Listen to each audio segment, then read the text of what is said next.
When you find a 1940 light bulb in an Art Deco vanity, you really don't expect it to work.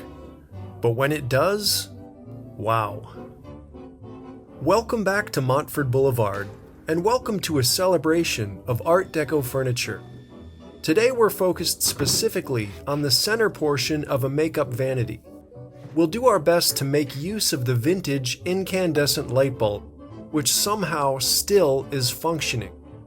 We'll also be receiving a special delivery today, getting a surprise visit in our shop, and we'll debut a bonus piece of furniture as well. Stick around for a unique demonstration of Art Deco furniture. It's getting a little crowded in the shop today, but for good reasons. We have some boxes going out to customers and a couple packages arriving today as well. Here's our focus for today. This has actually appeared in another video. Any ideas what this might be? Some very interesting elements. You can see inlay wood in the back of this piece, intricately done. This is actually lacquer veneer, that's not real wood. Same with the striped trim, you'll see that more often in Art Deco furniture. It's a high quality piece nonetheless. So here's where it came from. This is a vanity that we separated and made nightstands out of. The finished result here. The focus was automobiles of the 1920s, specifically the Chrysler Airflow and some of the fantastic locomotives of that era. That inspired our design choices. The centerpiece of the vanity was very interesting though, and we did not want it to go to waste. Look at this glass, this beautiful gold glass, but they cut the pieces long. You cannot get them out without taking the furniture piece apart. You can see you could risk cutting your fingers if you were to change that light bulb. Did not expect it to still work.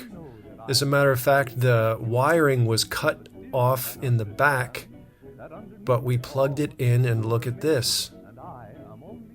You can see the electricity dancing through the filament there. This vintage incandescent bulb. You may have heard of the term planned obsolescence. This very much affected the lighting industry. Realizing there was more money to be made, major lighting companies converged to come up with a plan to make light bulbs burn out faster. This was in contrast to Thomas Edison's vision. His light bulbs originally lasted around 2,500 hours, and the plan was to get them down to 1,000 hours. Planned obsolescence started around 1924. The piece that we are working on is 1940. So it's tough to say why this light bulb is still working. We're just happy that it does and excited to do something with it. If you look at the curves of the contour, somebody had drawn with a pencil just to make sure that their nails didn't pass through. That's the safe area for nails. That's original factory. Kind of interesting to see that. That was a cut that accidentally happened when we were separating the vanity. Going to try out a new product here. Barry over at Mad City Modern actually gave us some tips with this product. Was surprised how quickly it dries. You just mix these two components together. There are ways you can slow that down if you need it to cure a little bit slower. But that should do. Do that before we sand, of course.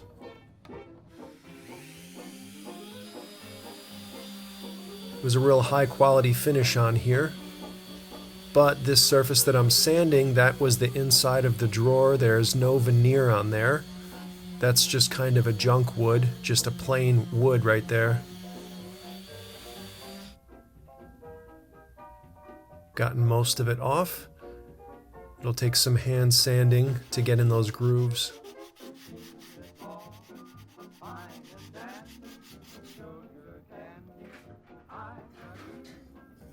That putty sanded out really well. It'll definitely require some touch-up regardless. Using naphtha here to clean the surface and just take a look and see what we have to work with. This is a nice veneer, but it's quite light. So we'll want to add a little bit of color with stain there. That inlay though, pretty spectacular.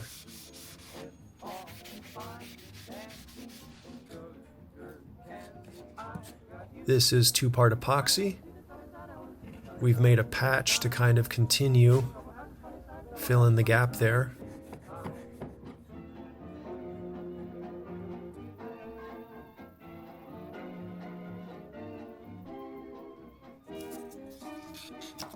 So this template is for veneer. We've got this peel and stick veneer. Had this leftover scrap. Turned out to be just enough so we can cover both sides. That is oak veneer. 3M brand. This works really well for us. It is self-adhesive, but if you want to make sure it sticks, you can always use an iron just to reactivate that glue. A little bit more of that putty. We're going to plug up the socket there. That's where the original switch was. We have a different idea. Black gel stain. It's quite dark. You can always lighten it with naphtha. Sometimes we can get these plain woods to look a little bit more dynamic though with this black stain. It's probably pine we're working with. There you go. That's looking a little bit more interesting. So this is some walnut colored stain, oil stain. Giving just a little bit more life to that veneer. Looking good. The inlay as well.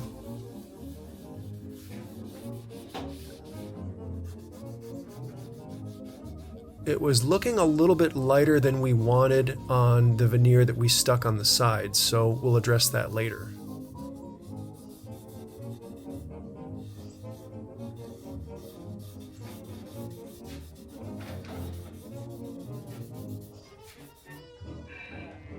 Starting to look a lot more uniform. You can see the sides are just a little bit too light though, so we'll be addressing that. So, we have an exciting delivery today. Before we get into that, a little bit of backstory on myself. Having lived in Tokyo for 5 years, not a day goes by that I don't think about the Japanese work ethic, their focus and dedication to quality. There's a quiet humbleness that permeates every aspect of the Japanese culture, and it deeply affected me. It's for that reason I was excited to check out the Japanese-style joinery bed by FlexiSpot. Right away I noticed the quality rubberwood frame. Rubberwood comes from the para rubber tree, which is known for its durability and resistance. A moisture-resistant, scratch-resistant finish also helps protect this bed frame from mold and scratches. The interlocking joints are a refreshing alternative to screws and fasteners that can loosen with time. All of these aspects combine to minimize squeaks and to provide a reliably strong bed frame. There were a number of customizable options as well, including different colors of wood and a removable, washable pillow board. It was really a treat to find this fine example of Japanese craftsmanship available in the US, with the FlexiSpot Japanese Joinery Bed. We work with fine furniture every day, so it's a joy to have furniture I can appreciate each night as well.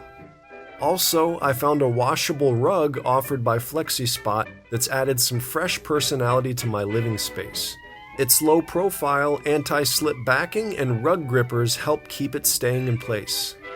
Click the link below to experience the FlexiSpot bed frame for yourself, and use our code for an exclusive discount.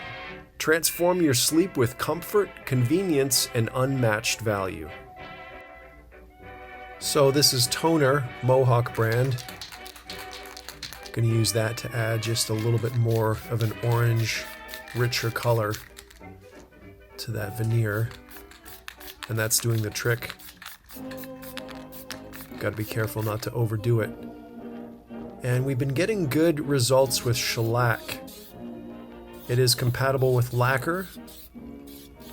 The word lac in shellac and lacquer refers to the lac bug. So it's basically Beetlejuice that we're using in the finish there. Here are some designs we're working on.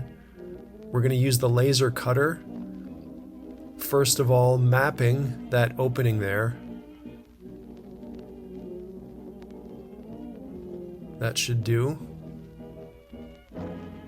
But we also have a pattern for the sides.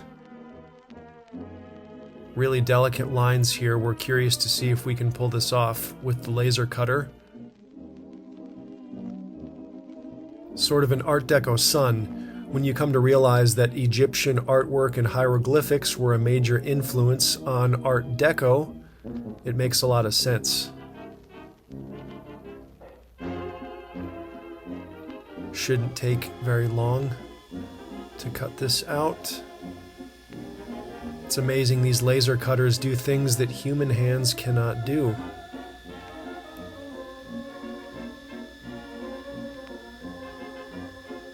This pattern probably only took about 4 or 5 minutes to cut out. Such fine detail that I had to be very careful pulling this out.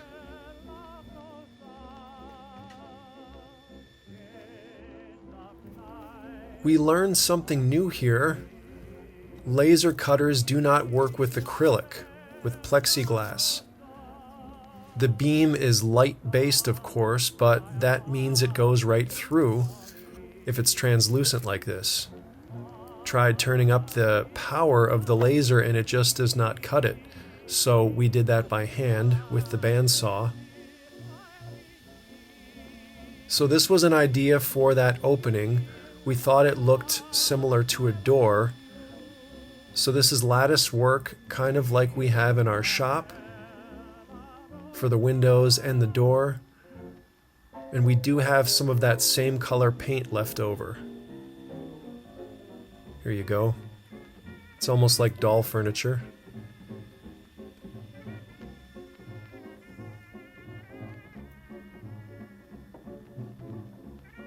That drops right in there nicely.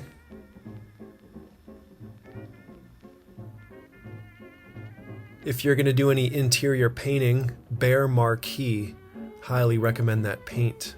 You can get that at Home Depot.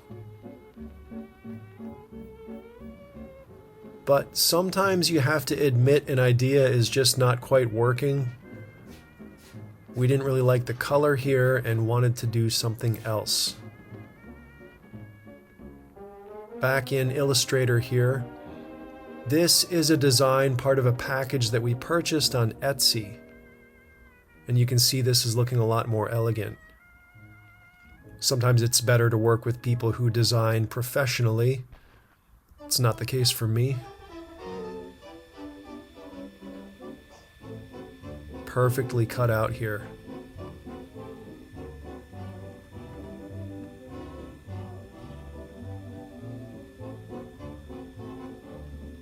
Isn't that impressive?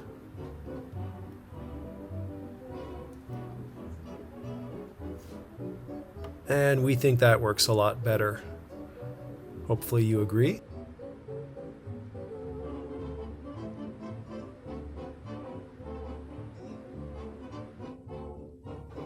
Also had to admit that this sun pattern could maybe use a little bit of alteration. So we're trying something out here. That feels a little bit more elegant. Less on the nose, you could say.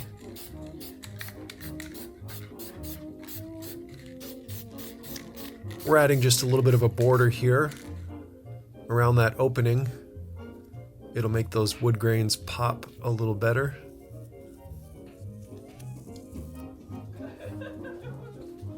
And here's our surprise visitor for the day. Frances, our favorite bulldog. We picked up some treats for her. She was very excited. But she's excited about everything. Poor starving animal. I know, She looks like she's starving.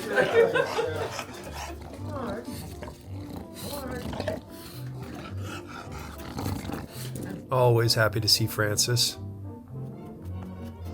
We're back with the gel stain, walnut color. This is oil stain, rather.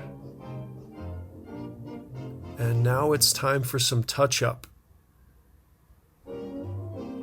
I am not at my dad's level at this, but I'm trying to get better using French lacquer with these Blendal powders. You can see that's a bit too orange, a bit too rich.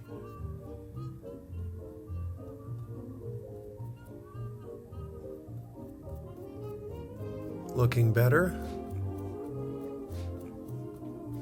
After this, I'm going to use a balled up rag with a little bit of French lacquer and do a French polishing technique to blend it in there. Getting closer. I'm going to seal it with lacquer. But we decided just a little bit of toner could add some color there. It was just a little flat at the bottom. But we're going to call that good.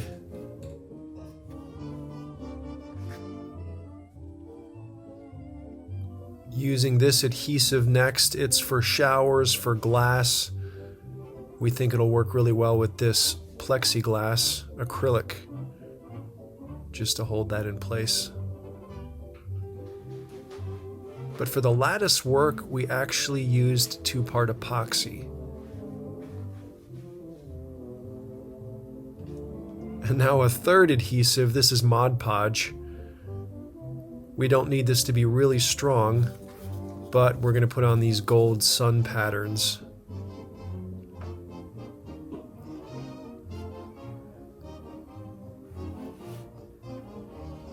Such a delicate piece of applique here.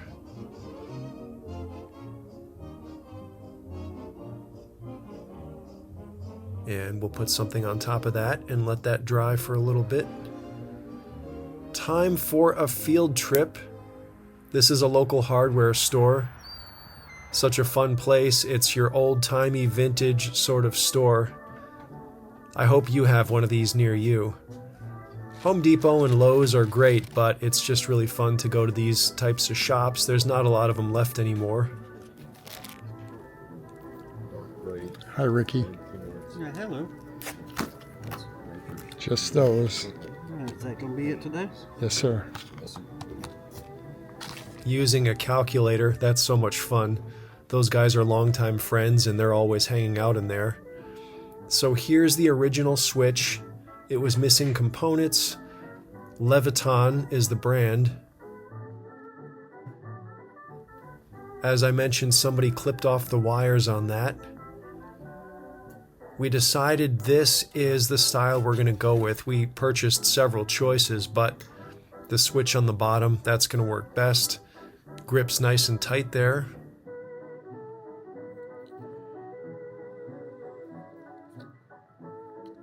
We clipped off an extension cord and we're just going to use that to power our light.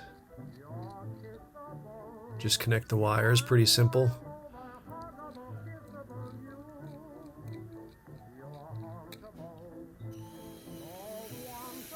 We're going to run the cord straight through the back.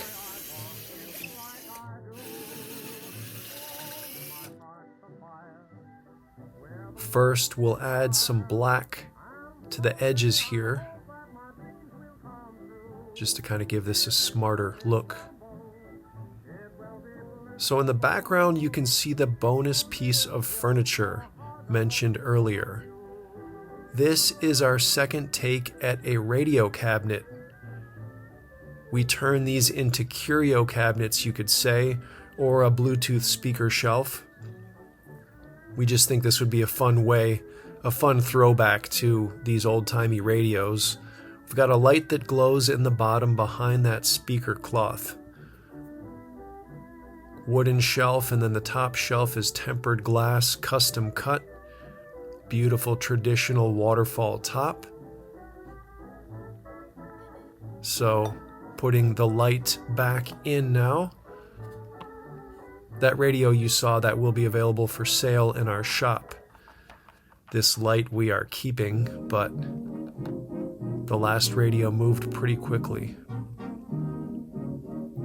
So here's our idea for the background of this light. This is an Art Deco font.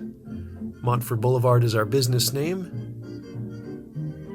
We're thinking that will bring some life back there. The laser worked perfectly. Cut those out. We're gonna go black. Mohawk brand lacquer. It's kind of hard to find, but we get it from a local retailer. Going back to the Mod Podge again, we're going to use that as adhesive on each of these letters. We'll let it dry for a couple minutes, get tacky, and then drop those in place. We're using the leftover piece from what the laser cut out, and that was really handy. Looking good. Now the last thing we're going to do is make a background on the wall. We're using peel and stick. It's got a little bit of texture to it. It'll just be a fun background for us in the shop here. Adding some trim that we had stained previously.